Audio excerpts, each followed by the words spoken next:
Now we will see different types of SQL statements. So SQL statements are divided in 4 categories. First is your DDL, that is data definition language. Next is your DML, data manipulation language. Then DCL, data control language. And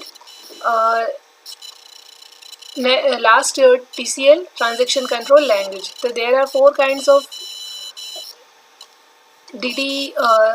four kinds of SQL statements, or SQL statements are categorized in 4 parts: DDL, DML, DCL and TCL.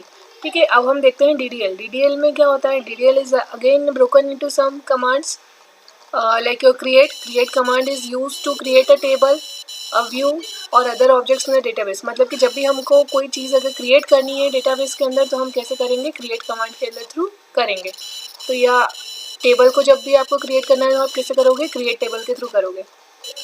Alter table, अगर आपको table की definition को change करना है, जो भी existing table है या एग्जिस्टिंग डेटाबेस है जो उसके अंदर किसी ऑब्जेक्ट लाइक आपको टेबल को अगर हमें उसकी डेफिनेशन को चेंज करना है तो हम जो कमांड यूज़ करेंगे ऑल्टर कमांड यूज़ करेंगे. साथ ही साथ ऑल्टर कमांड जो होती है वो यूज़ होती है किसी कंस्ट्रेंट को ऐड करने के लिए, कंस्ट्रेंट को ड्रॉप करने के लिए भी यूज़ होती है. ठीक है, ड्रॉप, अगर आपको किसी टेबल को ड्रॉप करना है तो ड्रॉप करना मतलब कि डिलीट करना विद इट्स एंटायर स्ट्रक्चर, तो हम ड्रॉप कमांड यूज़ होते हैं.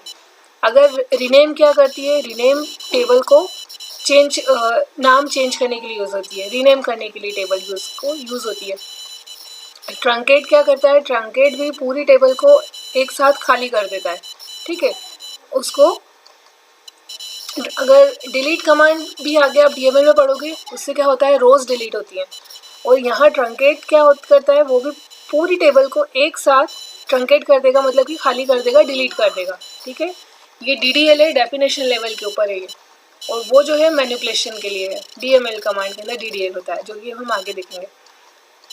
तो यहाँ आपने देखा डीडीएल के अंदर ये कमांड्स होती हैं. क्रिएट, टेबल क्रिएट करने के लिए. ऑल्टर, जो भी एग्जिस्टिंग टेबल है उसके अंदर कोई नया कॉलम आपको ऐड करना हो या कंस्ट्रेंट ऐड या रिमूव करना हो तो हम ऑल्टर टेबल को यूज़ करते हैं.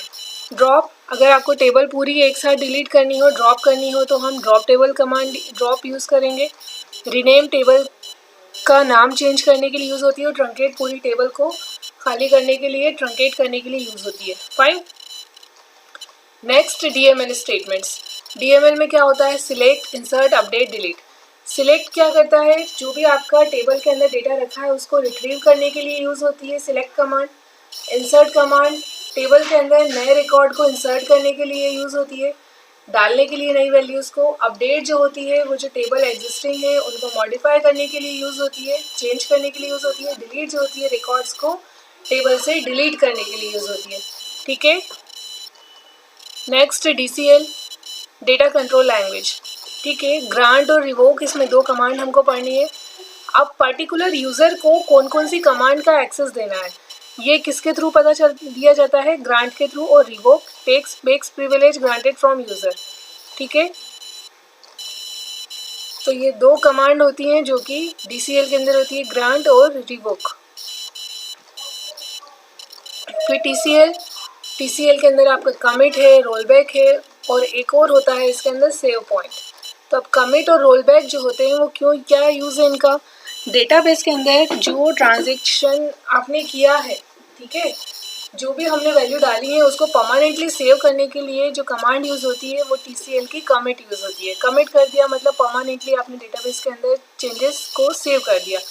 रोल बैक क्या होती है? जो अभी हमने लास्ट ट्रांजेक्शन किया है अगर हमको वो ट्रांजेक्शन नहीं चाहिए और उसको हमको रिवर्ट करना है तो हम जो कमांड यूज़ करते हैं this is called your roll back command. Okay, so ये 4 कैटेगरी थी, डीडीएल, डीएमएल, डीसीएल और टीसीएल, जिसके अंदर हम एसक्यूएल कमांड्स को कैटेगराइज करते हैं.